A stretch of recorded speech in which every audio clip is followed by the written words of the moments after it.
movies from various genres and decades. Stay tuned for this episode.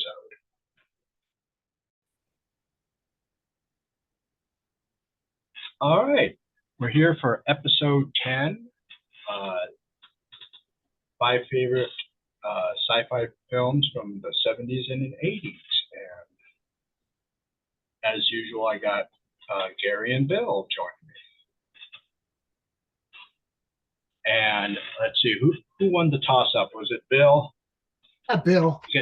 Bill gets to go first. I just opted to let Bill go first. Yeah, let Bill go first. We'll go ahead and get started. Yes, sir. All right. My first movie is one that takes place at the time that it was recorded, takes place in the future of 2023. 2022, actually, I think, isn't it? 2022? Yes. Maybe it's 22. Anyway, Soylent Green is the first one I wanted to talk about. That's one Gary said before about a couple of movies. You can only really watch it once because of the big reveal at the end. It's one of those.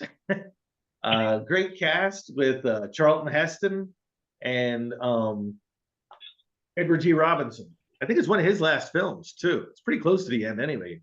I think it was his both of them give. What's that? I think it was his last. Yeah, it was. If it wasn't last, I'm sure it was really close anyway. Both give a great performance. Heston's always pretty consistent with his performances. Takes place way in the future. And there's a big worry about how to feed everyone with that many people. Kind of taken from today's headlines, as we just surpassed 8 billion people on the Earth a couple months ago. I remember seeing the headline, which is kind of freaky because not too long ago I was reading iRobot and they said there was, I think, 3 billion people on the Earth. So I looked it up. I'm like, this was written in 1950. It was right. It was like 3 billion. Just in 1950. Population goes up dramatically. It's going up geometric progression. Ridiculous. Yeah, it's ridiculous. I was like, that can't be. But anyway, I'm getting off topic. But anyway, so everybody's eating this substance called Soylent Green. And I can't tell you what it is because that would be the spoiler of the big reveal at the end. So, but it is, it's a really freaky dystopian future kind of a movie. I thought it was really good. I showed it to the family not too long ago. They got into it. They were, I guess by the time you get to the end, you kind of figured it out, but they, a little bit before anyway. But it was, it is definitely a really good dystopian sci-fi movie to start with. So. And as a little side note, I don't know if you're aware of this, but there is a meal replacement product on the market called Soylent. And it comes in several flavors and colors, and one of the colors is green. Yeah, I've seen that. I think I saw something about that on Facebook a while ago, but I wasn't even sure if it was a real thing. It is real. I actually heard when they were first introducing the product, I heard an interview with the guy on NPR, and he said that he doesn't like eating food. He likes to take his nutrients, but he doesn't like eating food. So he invented something that would allow him to get all of his nutrients without actually eating food. So did he get his inspiration from this movie? I don't know. They never asked him. It was like that one woman who's always on there. I can't remember her name, but she never asked him that question, which I was dying. And it's spelled the same way, Soylent. Yeah. I don't know if that word has some significance beyond that, or if it's just does. Yeah. And I saw a post on Facebook just recently. Supposedly, it's getting remade. There was a spoof post about it. Yeah, I was like, going. I just put in big letters in the responses. No. I'm always game to see what somebody would do with a movie over again. I always give them the benefit of the doubt. I'm ready to try them. Yeah, but I think the product comes up when you Google it. Does it? It does. Well, yes, it does. Yeah. Well, the thing is this: there's certain movies that you really shouldn't touch because they have a special moment in time.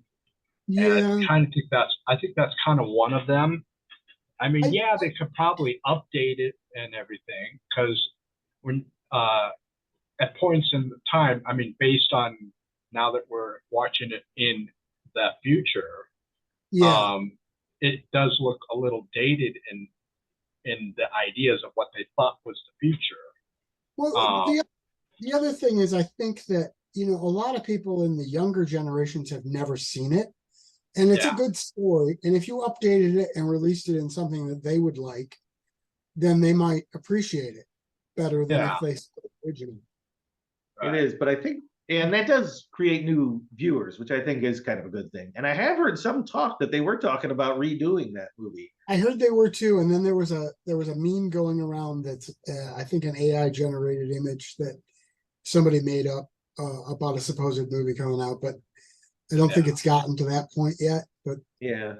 I mean, with modern times and things, it is one that, I might not be totally against on that. I don't generally like the remakes as much, but I probably still won't like it as much. But it is something that I think could lend itself to a decent, well, and possibly that a decent. movie, the things that it points out, like population crisis, food crisis, those are still very, very relevant today. Oh yeah. And so it would adapt well to a modern retelling of it. It does, yeah, I would think so. I would give it the green light, personally. All right. So that would be your first then. You know what? So I'm going in chronological order, and coincidentally, that brings me also to Charlton Heston. Last time I covered The Last Man on Earth with Vincent Price, so very appropriate to do the Omega Man from '71, which is based on the same story, I Am Legend by Richard Matheson. And for many, many, many years, that movie was my favorite movie. I would see it whenever it was on television, because you guys remember those days. You couldn't just watch something, you had to see it when it came out on television. And I had watched it more times than I'd seen any other movie. And the funny thing about it is, even to this day, I mean, I've got it on at least DVD, maybe Blu-ray.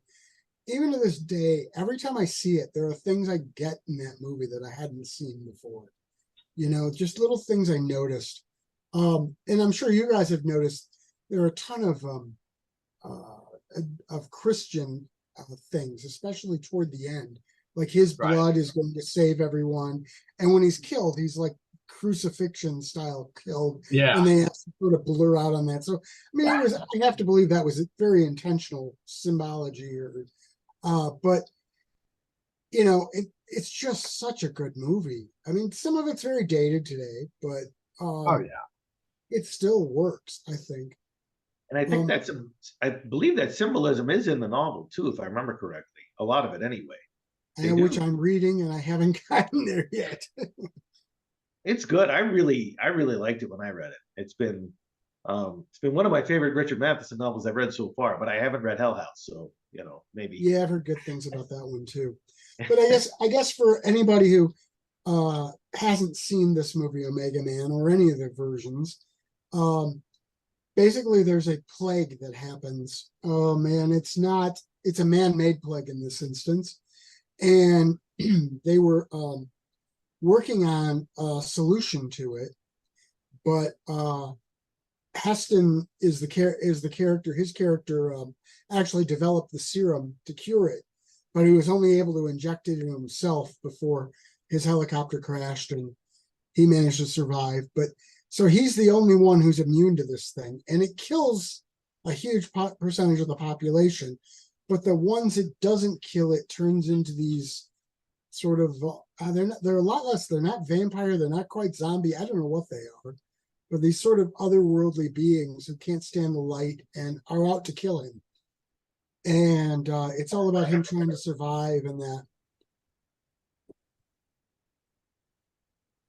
Yeah, that is a good one. I think I mentioned last time that although I like The Last Man on Earth with Vincent Price better personally, I do admit that Charlton Heston plays that part, I think, a little bit better, that lead role. I think he fits it a little bit better than Vincent Price, which is saying a lot for me because I'm a huge Vincent Price fan. Right. But he definitely does fit that role a little bit better. Yeah, it was a little Yeah, hard seeing Vincent Price in that character. It's like he's, I don't know. I mean, he doesn't seem as rough around the edges as Heston Yeah, does. he's And always we'll see him later. You know, it's he just has he's, every fineness to him that he can't yes, really shake, which is good for a lot of his roles, but in that part, yeah, doesn't exactly fit the character as well. exactly. yeah. There was someone on YouTube that did like a comparison, like a timeline thing, and he's on board with the performance that Heston did of the character, but he likes the story of Last Man on Earth, and he's but he said, and I was thinking, they're both of them, they're products of their times, Just like I Am so Legend is. And I think all yeah, three of them are very good movies in different ways. yeah, and they tell them differently, I think, and that's where I don't mind remakes when they do it that way, where they tell it a little differently. They're not doing the Psycho remake where they're doing Oh, yeah, frame I by was just frame gonna by say frame. that. The You Psycho know, shot by shot remake of it. Like, what's the point?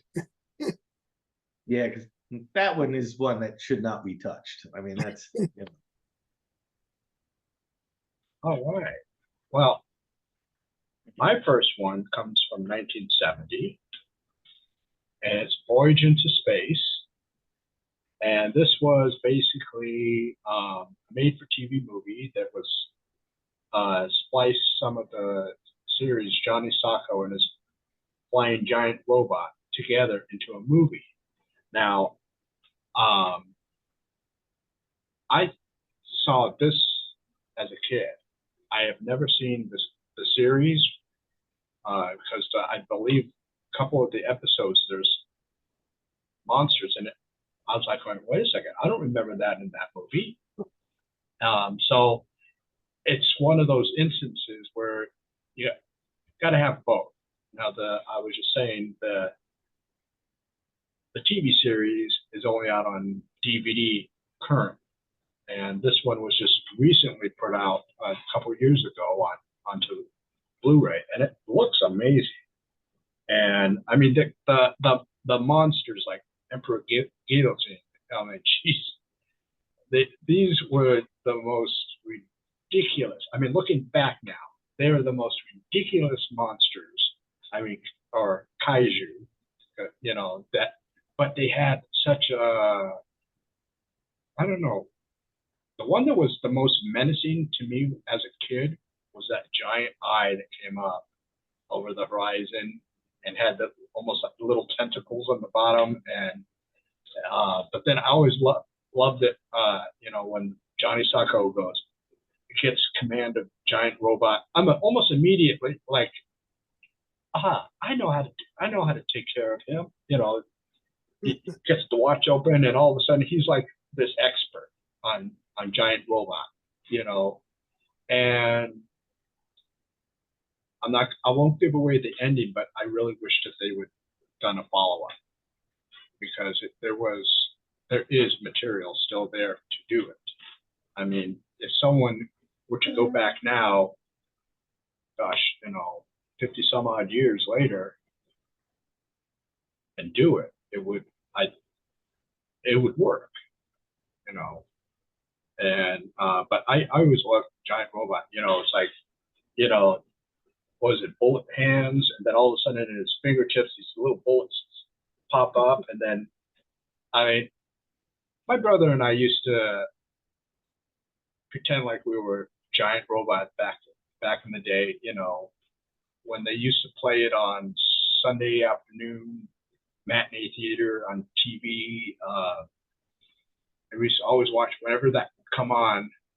We would be glued to the TV. And I think that's my earliest recollection of a movie that I love. And this is great for people that are kaiju fans because they have a bunch of different monsters.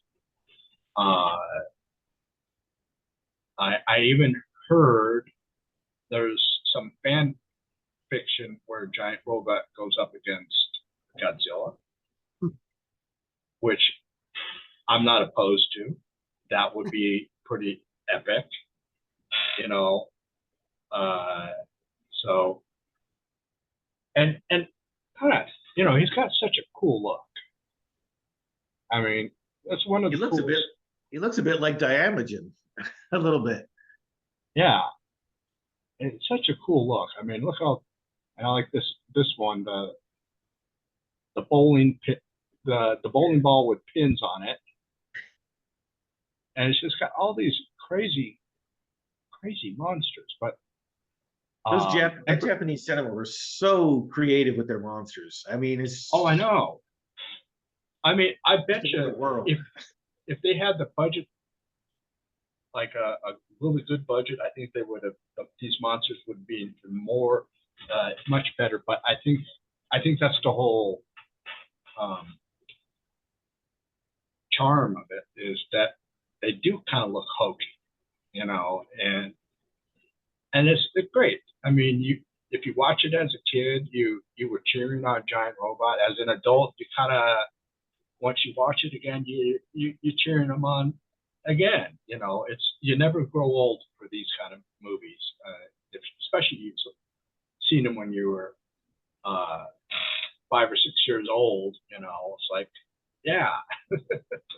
And those So those giant robot series were really huge in the 70s in Japan, because they had Yes. Johnny Sacco, there was Ultraman, and the Big Red Robot is another one, which is even more for little kids. Which I have Ultraman and the Big Red Robot, but I actually do not have the series anyway of Johnny Sacco. And just to give you how much more popular kaiju is becoming now, I had to get that movie from tape traders way back when, because it wasn't available anywhere else. There was no other way to get it. Yeah.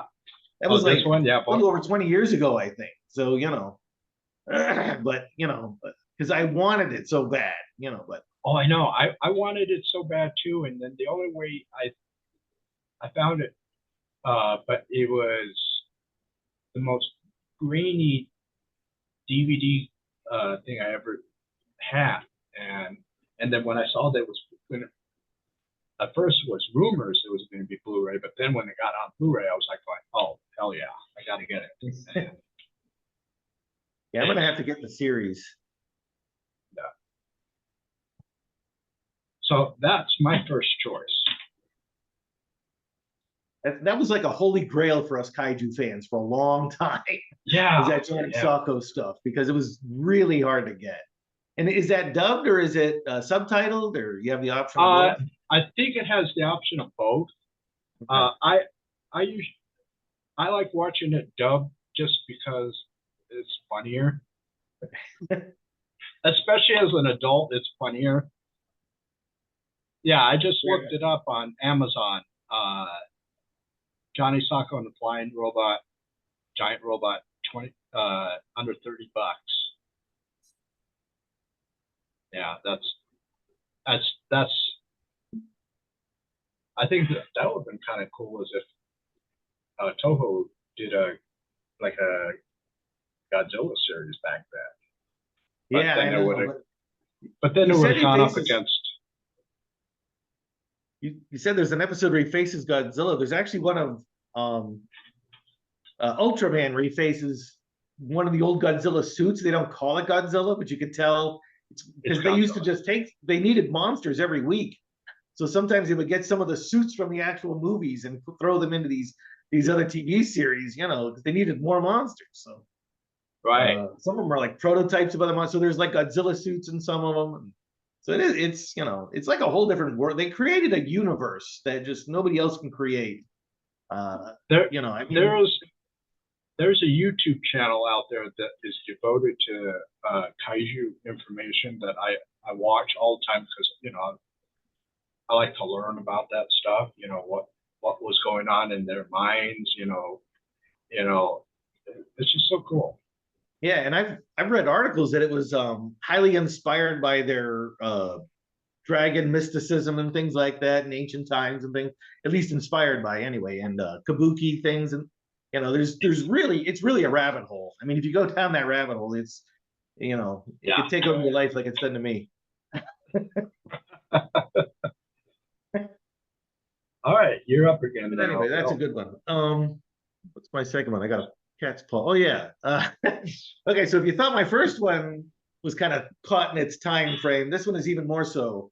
Logan's Run is the next one, and I think that's a really good movie too. But it is kind of trapped in its time frame of late '60s, early '70s. It's the one where nobody's allowed to live past 30. And the old hippie doctrine was never trust anyone over 30, right? So it kind of takes that into its own direction. So they have these people who are assigned to kill people when they turn 30, to exterminate everyone over 30, because they can't be trusted, right? We get corrupted as we get older. Until one of the people who's assigned to kill everyone who's over 30 turns 30. And then he has to decide, maybe this wasn't such a great idea after all. So, he winds up escaping, and I believe I believe that movie invented internet porn, actually, if you really look at it. I mean, inadvertently, kind of like Star Trek invented the cell phone. I think it kind of invented internet porn, actually. Because one of the girls that he meets on it, because you have this like computer thing, and you can type in the kind of girl you want, and she appears in your apartment. And he runs off with one of her, with her, and they meet a really old guy outside of town who's managed to escape this thing as well. That's why he's living outside of the parameters of the city. But it is a little bit political, and it does follow some of the folklore of its time. It's very much trapped in its time, more so than Soylent Green, and not that Soylent Green is not, but it's even more so. But it's a fun movie. I like those. I like the counterculture type things like that. I find them interesting. Yeah, I like that movie.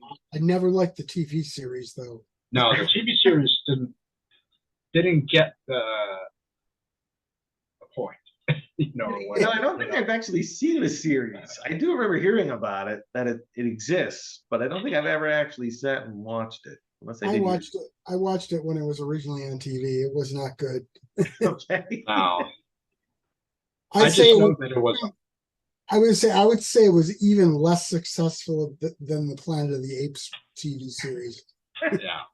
That I've seen. I've seen the Planet of the Apes series, which is great, but I don't know. I've been thinking about revisiting that one. The Logan's Run one is actually quite a bit worse. I mean, it just really doesn't really have a point, and it's a really dumb show. If I choose to dive down that rabbit hole, I'll keep that in mind. But we'll see. But anyway, that was my second. Both of them actually are based off of novels, which is also an interesting point to make. Oh yeah. Well, for my second, I'm still going chronological, except that I have two movies from '84, and I'm not sure which one came out first in the year, so we'll just go with this one first. Normally, I try to stick with horror because it's sort of my brand and everything, but I'm also, for anybody who doesn't know, a huge Star Trek fan, and I do Klingon cosplay, and so I had to go with a Star Trek movie.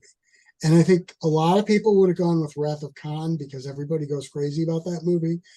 But I decided I'm going to go with The Search for Spock, Star Trek 3, for a lot of reasons. Number one, I just think it's a really fun movie. Number two, it has one of the best Klingons in Commander Krug, played by Christopher Lloyd. And of course, his cohort, Maltz, is played by John Larroquette. But I just think Krug is such a good Klingon, and it's just a good movie. And like I said, Klingon all the way, folks. So gotta love the good Klingons. But I just really, really, really like that movie. I think it's a lot of fun.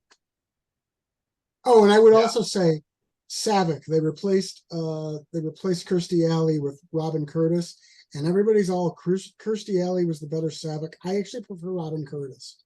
So another reason to like this one over Wrath of Khan for me. Yeah, I like Star Trek, but I'm mainly original.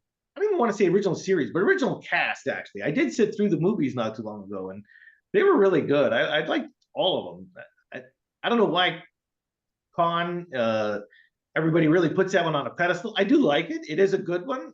It's pretty strong. But I think there's a lot of other ones that are just as good, in my opinion. 3 and 4 is another one of my favorites. But yeah, four's more of the comedy. I know, which is good. Double dumbass. I still to this day use that. Oh yeah, I do too. And colorful metaphors. Yeah. Yeah. You talk about John Larroquette in that. Maybe I misread it, but I think on something recent, he actually the new Night played. Court. Yeah, he did it. I guess they were doing a. He dressed up as a Klingon, and he said his name was Maltz. That's hilarious. I heard that series is pretty good. But what was funny was he put the costume on, and he looks in the mirror and he says, "For some reason, this seems familiar." I like when they do that. I was gonna say I love it when they do that kind of thing. All right, so that was my second. Okay, my second is The Land Time Forgot. This is first of two that of the Edgar Rice Burroughs books into movies. Two of the series, and I like how it starts where it ends. You know, they get a little bottle with a little note in there detailing what had happened, and I just love these adventure type movies that they did in the 70s. That you know, I rewatched this one and the other one recently. I watched the third, I think, in the book series was At Earth's Core, but they didn't. Doug McClure came back for it, but he was a different character. So they which a lot of people I was reading didn't really like that idea because you know it kind of confused some of the audience. But you know the ones that actually were paying attention, you know, I should say, because some people back then really weren't. It was just action. Who cares? You know, you could have called them anything. It didn't matter. But what's cool is this has a Doctor Who. It has something related to Doctor Who. The Second Master is in here, but you wouldn't know it's him unless you look really, really close because he didn't have the goatee. And he looks completely different. And it's amazing what facial hair can change how someone looks, you know, especially when, you know, like you, for instance, Jared, you would look totally different without a beard. Yes, and I we would probably, do. and we wouldn't recognize you. No, probably not. But this, I mean, look at this, like all the, let's see, I'm trying to figure out all the creatures. I mean,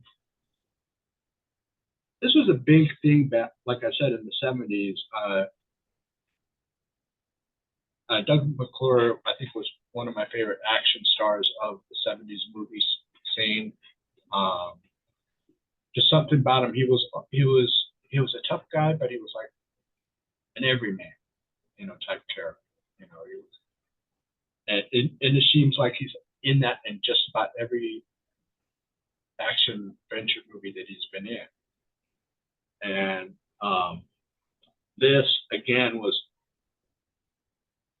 movies that grew up as a kid absolutely loving it. Whenever it came on it's usually Sunday afternoons or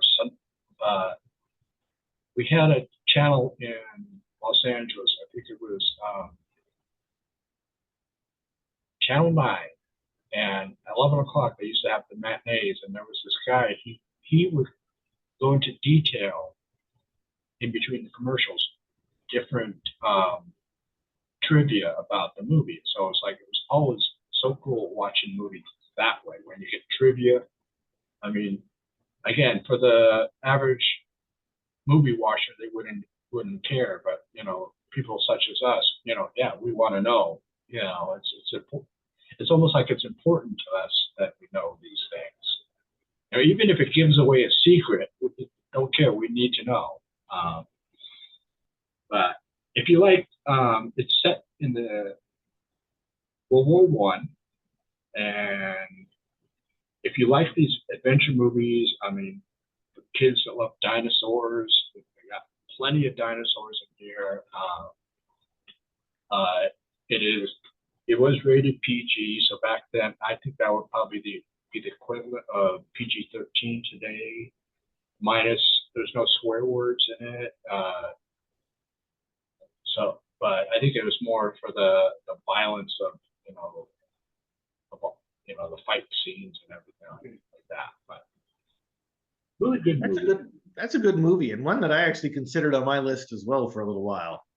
But it didn't quite make the final cut. But that is a good one. I enjoyed that one a lot. And The People That Time Forgot, of course, is the first sequel. Yeah, that was the one after. Yeah, that's a fun dinosaur movie. Yeah, I like it. All right, you're up. So my third pick is the one that I have a prop for, and I'm going to have to geek out on Star Wars on this. So all the way back in 1979, Disney made a Star Wars movie, but they didn't make a Star Wars movie because they didn't have the rights to it. But it's kind of a Star Wars movie in more ways than you think. So, okay, so here's some folklore about Star Wars. This part is real. And then I'm going to tell you what the folklore that I believe after that. The folklore that is real is when they made Star Wars, George Lucas wrote the novelization, and he had two sequels planned. One was not one after the other, but he had two different sequels to be the immediate sequel to Star Wars, what we call Star Wars. Anybody out there who's younger viewer, it's A New Hope. But anyway, I digress. So the one that you saw was The Empire Strikes Back. That was if this movie was a success. We have all this money, this big budget, and we're gonna do this whole big production thing. If it's sort of a moderate success, we get just enough money to do a sequel. We're going to do this. Splinter in the Mind's Eye, and it did become a novelization. And some people consider it goes in and out of being an official canon of Star Wars. Yeah. It was canon for many years. I think Disney took over and they brought it out of canon. I think it's back in again. It goes in and out of canon anyway. But it's kind of Journey to the Center of the Earth with Star Wars. The movie that it became that Disney did was The Black Hole, which was, they changed all the characters. They didn't have any of the characters, obviously, for obvious reasons. They had to change names, make them look different, act different. The movie's pretty good. It actually stars Anthony Perkins of Psycho fame in one of the lead roles. He kind of plays almost a Captain Ahab kind of a leader sort of thing. He's the leader, but he's kind of a little touched in the head. And also Jim Henson's Muppets actually do some of the special effects with some of the characters. So they do have things that look a lot like droids in the movie. So, and they get, it's about a spaceship that gets trapped in a black hole and they're trying to get out. Kind of like Journey to the Center of the Earth, though, because they're kind of on an adventure in there. It is kind of an adventure movie. Actually first saw it in the theater when I was a kid and didn't know as much about the folklore. But anyway, so Disney, probably already a Star Wars fan, kind of took Splinter of the Mind's Eye, the unofficial sequel that didn't get made because it was such a huge success. They had enough money to do The Empire Strikes Back instead. And they kind of did their own version of it and changed it up just enough so they don't get sued. Right. Changed all the characters, changed the plot enough too a little bit. And I think the closest thing that the real Star Wars ever did was in Empire Strikes Back when Luke is on that island with Yoda getting trained. Kind of like that is kind of what the novel is, and somewhat similar to the to this movie, really, because they are kind of trapped and lost, and he's learning. I remember reading that novel as a kid. Yeah, I don't remember. And I just, it's so funny that recently I just saw someone was talking about that you know, a would have been type of a movie, but yeah. And just like you, I saw Black Hole in the theaters with my dad and my uncle. I think I enjoyed it a lot, obviously a lot more than my dad and my uncle, but you know, and I did rewatch it not too long ago. It's a decent movie. It holds up fairly well, actually, at least for a space opera kind of a thing anyway. So you know, I do suggest it. It was on Disney Plus not too long ago. I'm not sure if it still is. Right. But I actually saw it on cable more recently than that as well. Well, actually, that'd be before Disney Plus. But anyway, I saw it not too long ago, a couple years ago. Yeah, I love the evil robot Maximilian. I mean, that has got to be the coolest robot ever. And I know that they had some people had some issues of when they went into the black hole, all that psychedelics going on. Oh yeah. Like, you know, and maybe they were thinking that they were passing through paradise or something like that. You know, the visuals were amazing. Some of it didn't really make any sense. Yeah. Especially to a kid, you know. But, you know, it's like science fiction to me. I will say some of the special effects don't always hold up, but the story does. But, yeah. But the story well, does. They did. Disney put it out on a Blu-ray on their movie club. And it does look good on Blu-ray. I can't wait to, now that the Disney Movie Club is ending this month forever, hopefully some of those Disney movies that they had on, you know, on Blu-ray, that they will put them out so that the general public can get to them, because there's a ton of those. Really. You know, but yeah, that's a good one. I like that. But yeah, that's my third one, the Black Hole, which is sort of kind of a Star Wars movie, but not a Star Wars movie. Okay, so that brings us to my third, and I'm sticking with 1984 and going with Arnold Schwarzenegger with The Terminator, which, you know, I especially, it's funny, I read an article today that they just tested a new AI controlled fighter jet. And it's like, okay, have you guys not seen the Terminator movies? This is how we get Skynet. This is how we get the machines coming after us.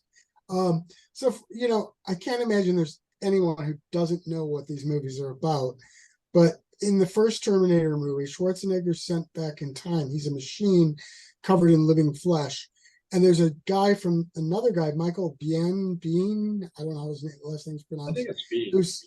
Who's sent back to try to stop him. And the Terminator's whole job is to kill Sarah Connor, because she's going to give birth to the guy who's going to lead the revolution against the machines and win. And Schwarzenegger's character is this machine that is virtually unstoppable. And it's a classic. It was done on a pretty low budget, and you can see it. I mean, it was when Schwarzenegger was first starting out, and it was not a high budget film, but it works almost because of that. Sometimes horror, which this is science fiction and horror, sometimes horror works better on a low budget because they can't show you the details of stuff and you could fill in the blanks a little more. And I think that's part of the why it works so well. because of the fact that it's a horror movie.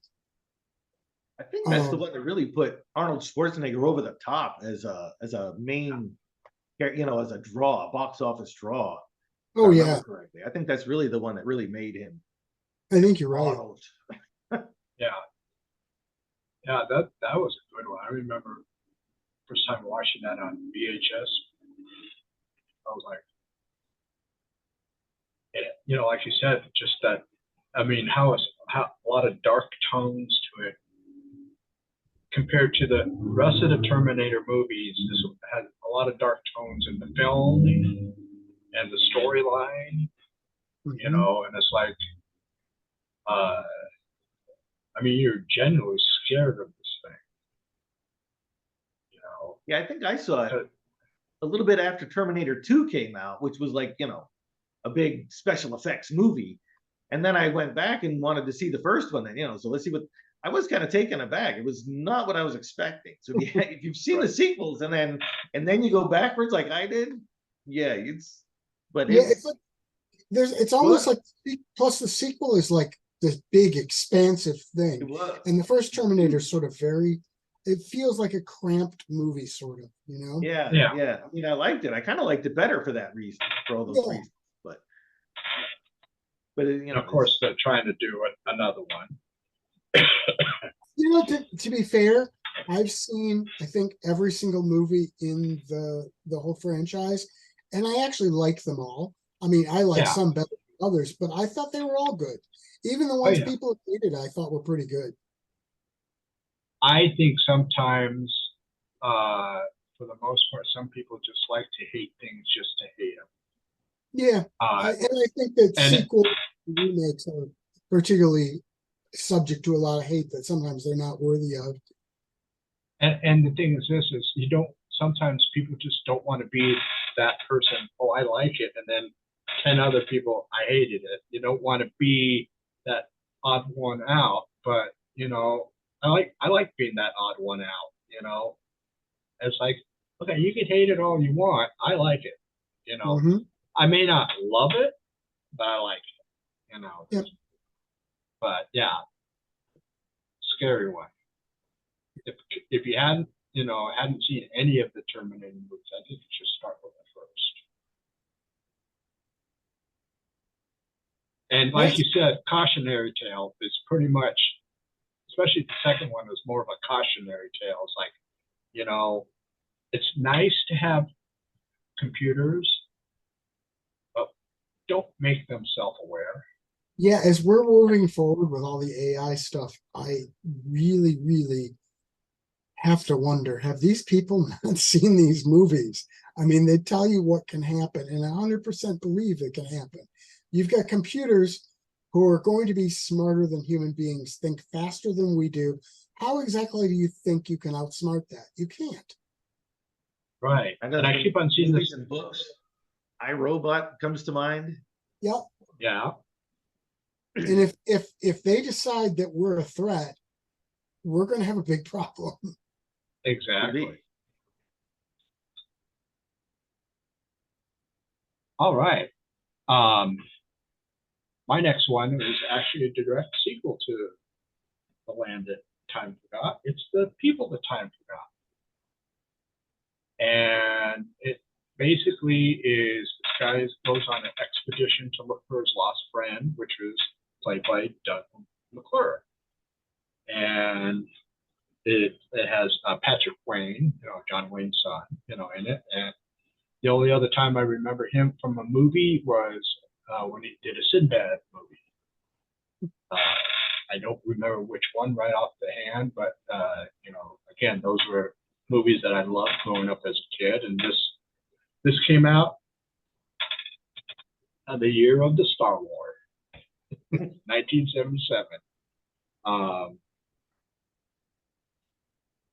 I don't know how it did in the box office, but it does, just like any other movie that we talked about, it does fall under the cult classic because it seems to be more popular in physical media than it did in the actual movie theater, and which is sad because this is another fun movie. Um, and this is kind of going. We do get some dinosaurs, but this is kind of more talking about the people, the cavemen, in that time period. As you can tell, and I think they really kind of based it on the look at the cover on the novels that Edgar Rice Burroughs did. I guess they wanted to honor it that way when they put it on Blu-ray.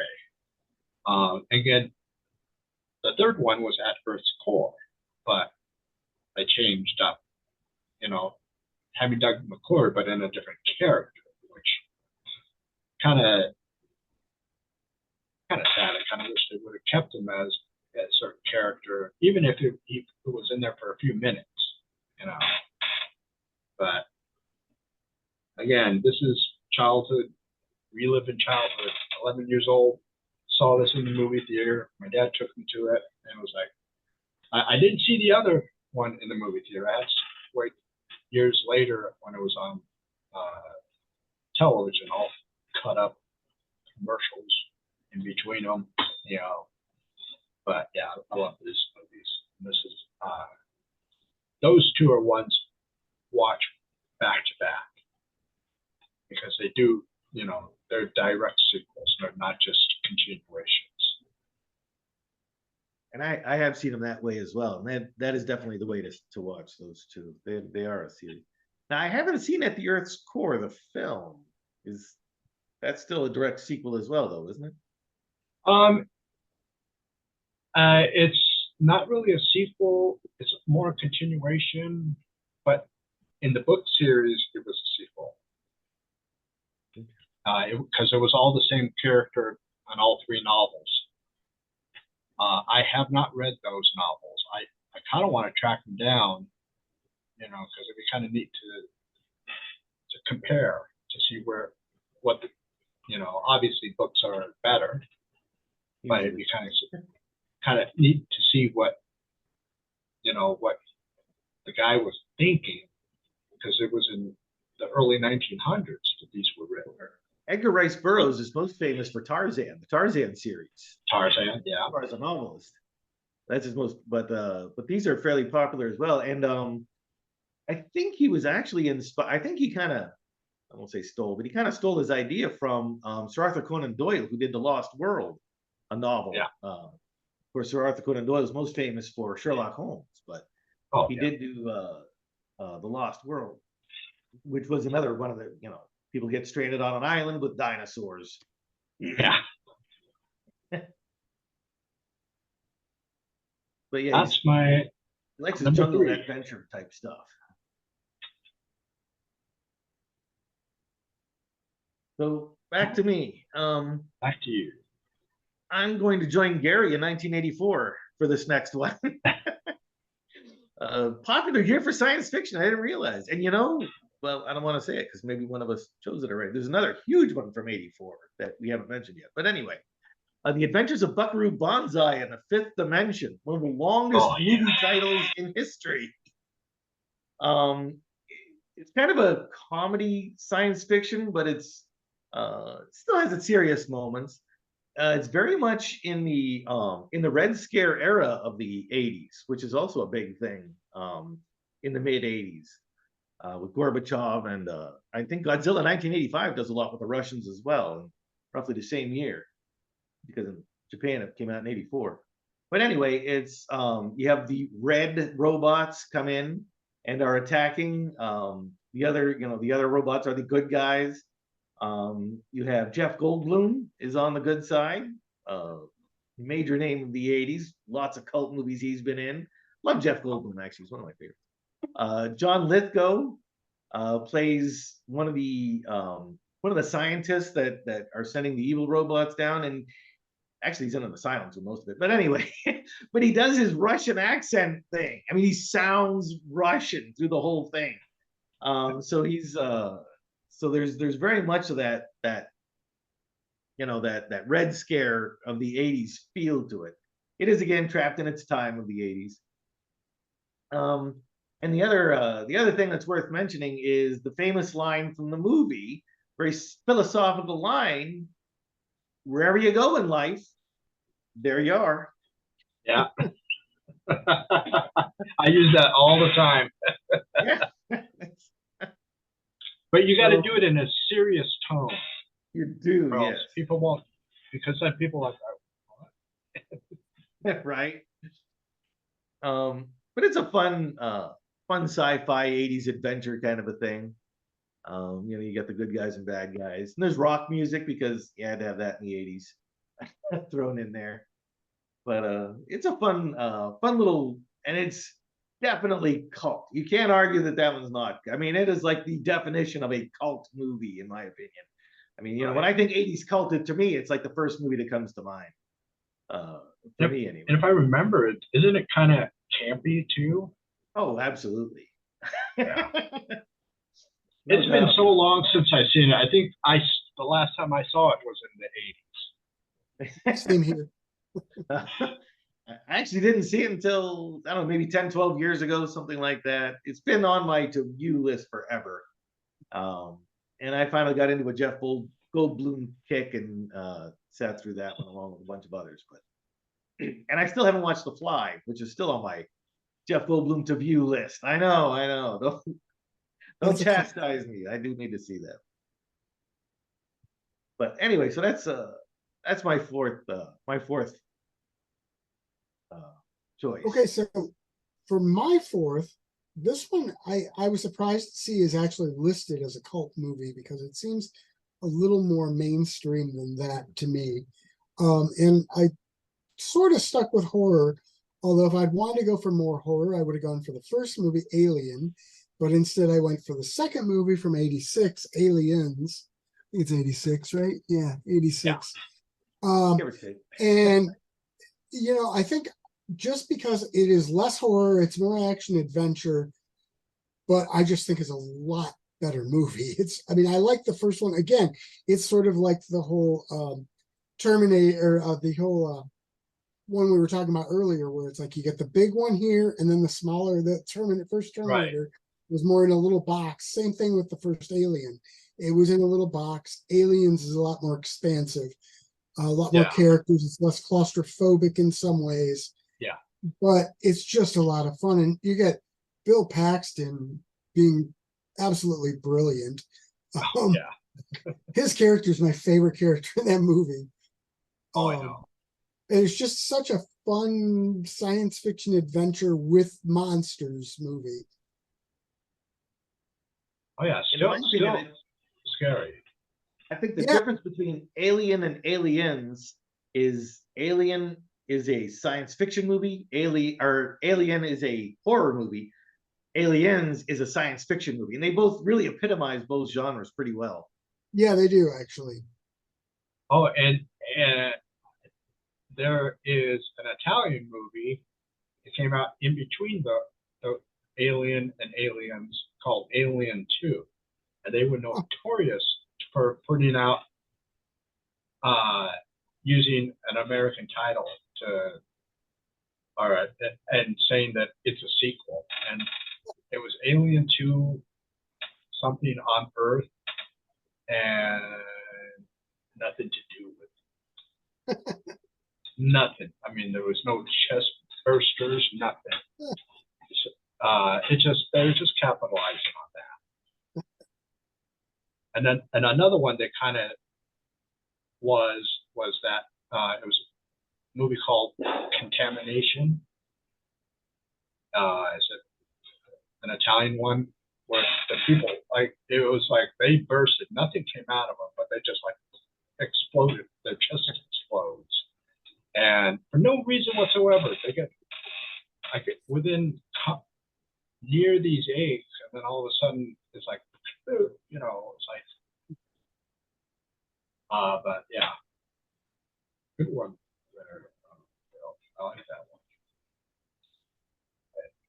Gary. That was really good choice. You know, I think that one. I think I saw in the movie theaters. The first one I did. Yeah, I saw the second one in theaters. I did not see the first one in theaters. I saw the first one on at my neighbor's house on HBO. You know, I actually think I saw the first movie after I saw the second movie. Yeah. I think I'd seen Like I did with bits and Terminator. pieces of it before, but I'd never seen the whole movie.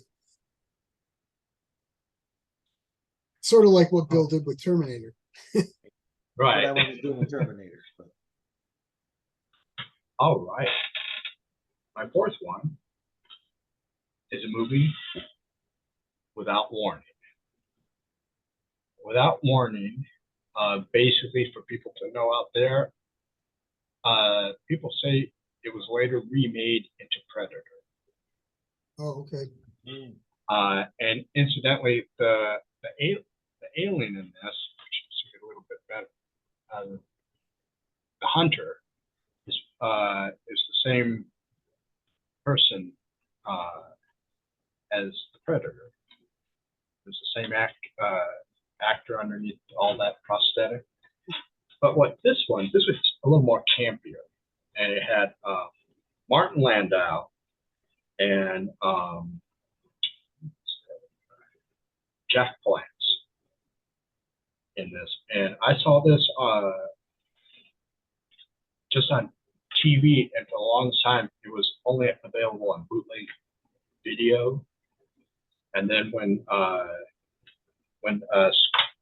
Shout Factory or Scream Factory put it out, I was like going, oh yeah, this is something, 1980. This is it, and it looks like it. I mean, and it instead of what they were spores that this creature threw in it, and they literally look like frisbees, and they stuck to you, and of course, Mark Landau and Jack Palance, when they got those things hitting them, they have one of the best overacting that you can ask for it. But it was campy. I mean, this would be a great midnight movie if they ever put it back in the movie theaters. This would be a great midnight movie because it's just so campy. But again, it's so funny. It's like later on to find out that it was the same actor that played the creature. His name is Kevin Peter Hall.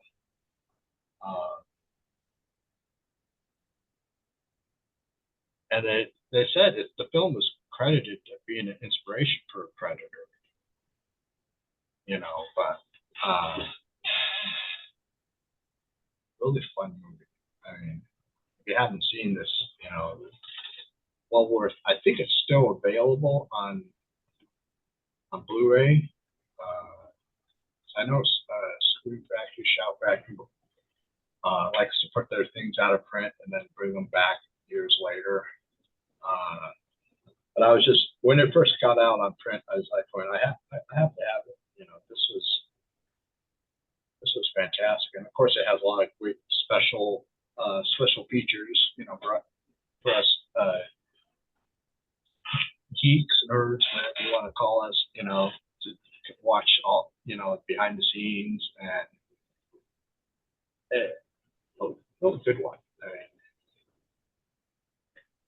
so that's my number 4. actually, have not seen that one. Sounds pretty good though. Neither have I think you guys will like it. Yeah, it sounds pretty good. So my final movie, definitely trapped in the 80s, is Weird Science. It's a fun little. It is a little bit more comedy, kind of like Buckaroo Banzai. Maybe not quite as campy, but still funny in its own way. 2 teenagers playing around with a computer and want to make a woman. That so they get obviously a beautiful woman but throughout the movie she kind of winds up teaching them about love and life and things like that. So it's it does have its message like the 80s did, which I kind of miss in some movies now. Maybe it's a little heavy-handed, maybe it's a little too obvious, not subtle enough, but I don't know. Anyway, Anthony Michael Hall stars in it, of The Breakfast Club. He was the geek. He's a pretty good actor, actually. I always thought he was, does a pretty good job in everything he does. It's definitely a Frankenstein movie as well, I would like to point out, because they actually watch The Bride of Frankenstein when they get this idea, and he's a And computer geek. don't they even do It's Alive? I believe they do. Yeah, Yeah. there's a lot of Frankenstein references through the whole thing. Frankenstein and the Bride of Frankenstein throughout the whole thing. It's definitely a fun little 80s movie. Bit of trivia, there was a radio program that I called in. I don't even remember what the question was, but somebody told me the answer, told me to call this phone number, call the radio station, give them that answer, and I did. And I actually won 2 movie tickets to see that movie when it first came out. And I think they gave me a T-shirt and everything too. I was like 12 years old, maybe, something like that, 12 or 13, somewhere in there. But anyway, so that's my little personal connection to that one as well, which makes it, it gives me fond memories of that one as well. I think that one even became a TV show as well. That didn't do very well. I think it did. I think it did, and I think it stunk.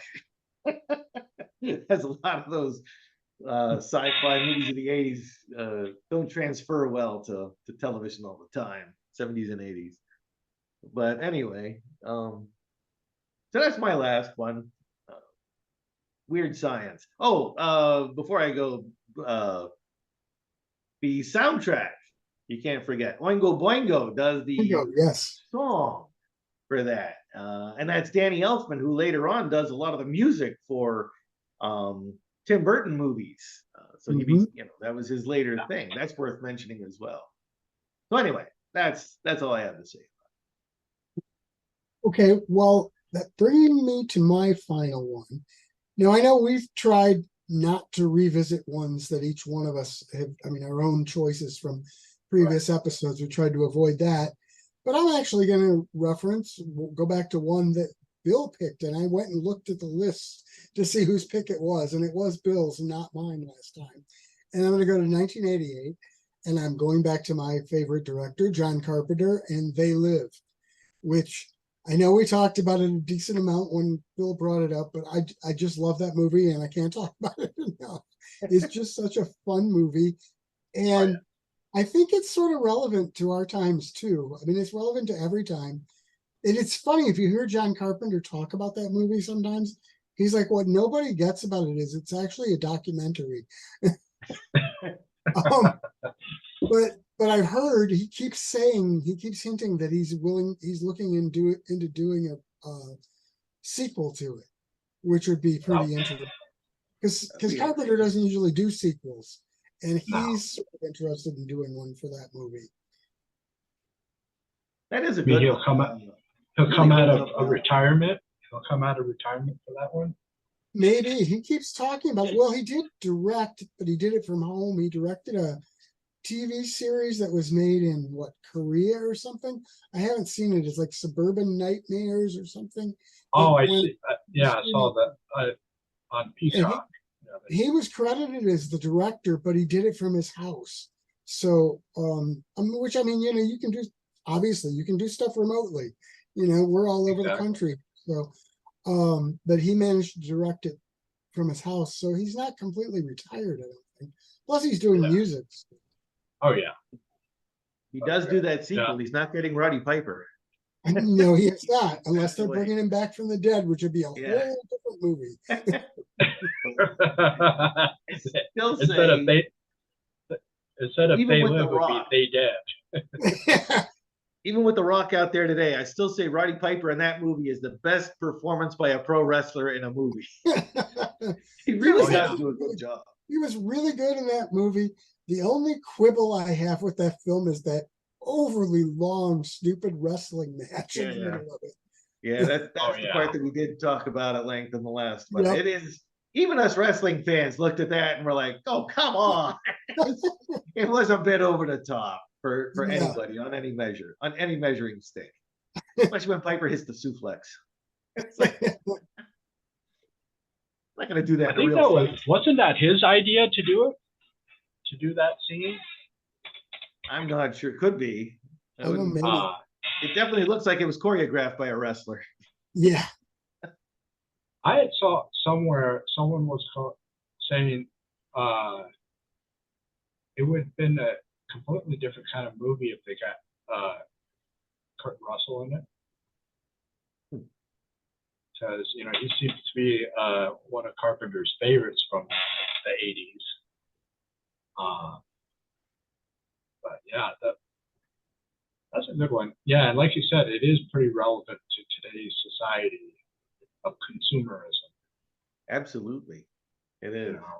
And virtual reality. And yeah, I could see that. It's something. You know. It's something that if people out there have not seen it yet, they will watch it and it'll be like, "Oh, that was done in 1988." Yep. That's basically 2024. And honestly, it would be interesting to see a sequel because I'd like to see what they do with like social media or something with, with the plot. Putting on the glasses and you see the billboard and it says consume or reproduce or there's right. Obey. Yeah. Obey. Yeah, I mean it's and not to bring up the conspiracy theorists, but I mean I think they would probably get into it too. Oh yeah. Oh yeah. Everything's always being controlled by, which I never got conspiracy theorists. It's like, why are we so obsessed with this secret group of rich people that are controlling everything when we have this obvious group of rich people that really are controlling everything? Well, here's the funny thing about that, which without getting into too much of the conspiracy theory thing, but I've always wondered, after hearing about David Icke and his particular conspiracy theories, if he took it from They Live, because he believes that there are a bunch of people who are rich and powerful who are actually aliens, who are lizards. They're lizard people. It's like, yeah, did you just take that from They Live? Yeah, pretty much, yeah. Probably I mean, did he get really high one time and watch that movie and decide that was real life? Probably. All right. Speaking of conspiracy theories, this kind of falls under that one. Hangar 18. It's from 1980, and this stars Darren McGavin and Gary Collins and Robert Vaughn. And it's basically a space shuttle.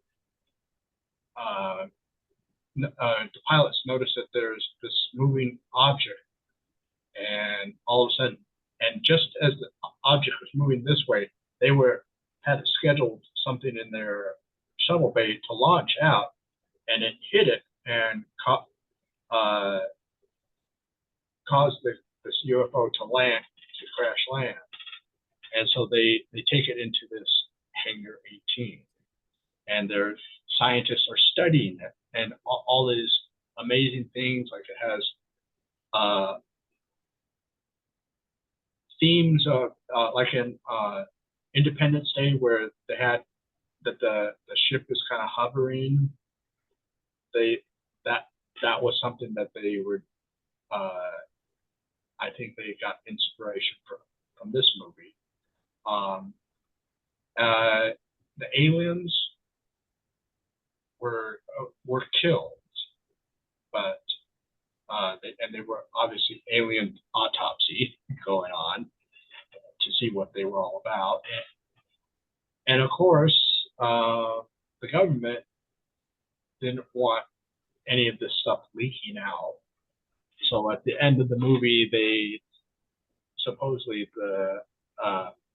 there was a plane accident that crashes in, and then as the credits roll, they said people survived inside of this alien craft.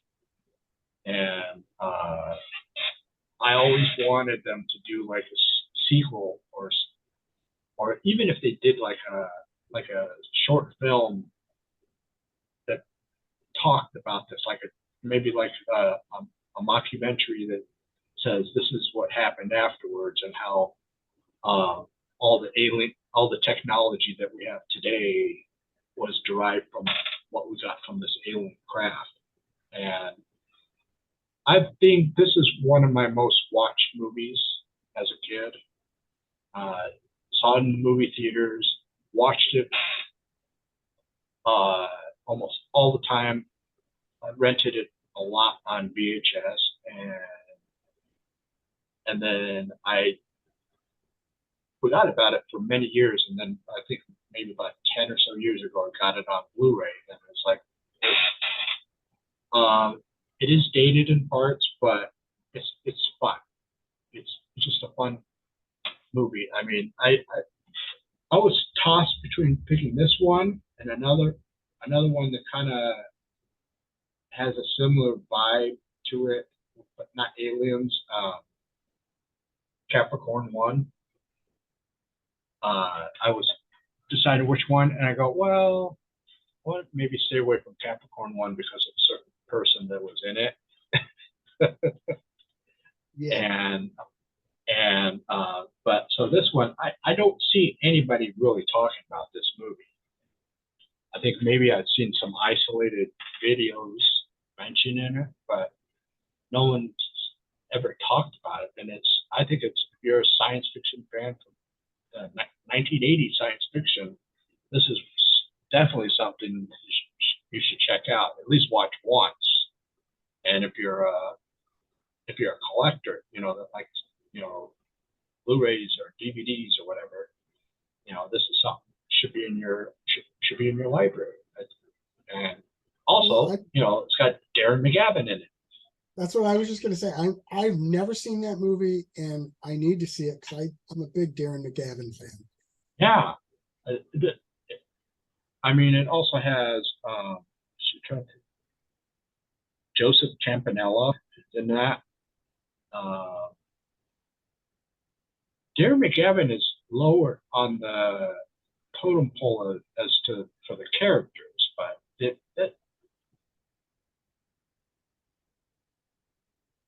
yeah, I remember it was released in the summer of 1980, and I went to go see that in the movie theaters because that was the thing. My dad and I go to movies at least once a week, on the like either a Friday night or a Saturday night. And back then, drive-ins, with that little tiny speaker box that they stick in the window, and it's like, it sounds like they're talking to you like this. But I think that was the charm of the whole thing, looking back at it, if you wanted to watch the movie in the right atmosphere, you watch it in an actual theater, but this was an experience. You watch these movies double and sometimes triple features, which in the wintertime was fine because the movies start early. Summertime, they start later, and so you don't get home till like 3 o'clock in the morning if it's a triple feature.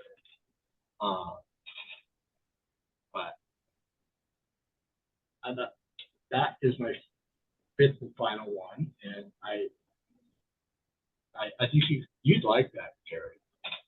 I need to check that one out. I do believe it's probably on Prime, I think.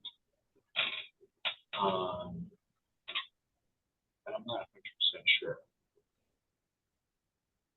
But that's just one of my favorites. I was 14 years old when that thing came out, and it was just a blast. So we made it. We did number 10. There's a lot of great movies that are on our list for people out there that if they hadn't seen any of the movies that we talked about, we've got 15 movies for you people out there to go check out if you call yourself a movie fan. And especially cult classics. I mean, I was trying to explain to a friend about what a cult classic was, and I said, yeah, all the mainstream movies, the blockbusters are fun to watch, but these cult classics, they just take it to the next level. I like to quote Roger Ebert sometimes. He said, he once said that his favorite movies, he likes movies that are good enough and he likes movies that are bad enough. It's all those movies in between he doesn't really care for very much.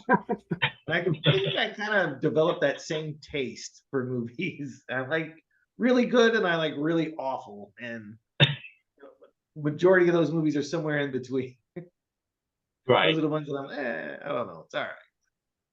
Hit or miss. Yeah. All right. Well, thanks again, guys. It was Thanks a for having blast me. as usual. Well, for given the way I'm attired tonight, I will say kapla. I'll get with the Star Trek thing. There you go. I got No, my I won't go for that Star one tonight. You won't know it. So we'll figure out for the next one coming soon. So people stay tuned for the next one in June, about the middle of the month. Okay. Until then, have fun watching these movies out there. Live long and prosper, and remember, wherever you go in life, there you are. There you are.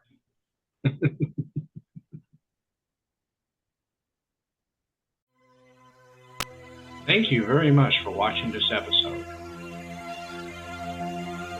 And stay tuned for the next one.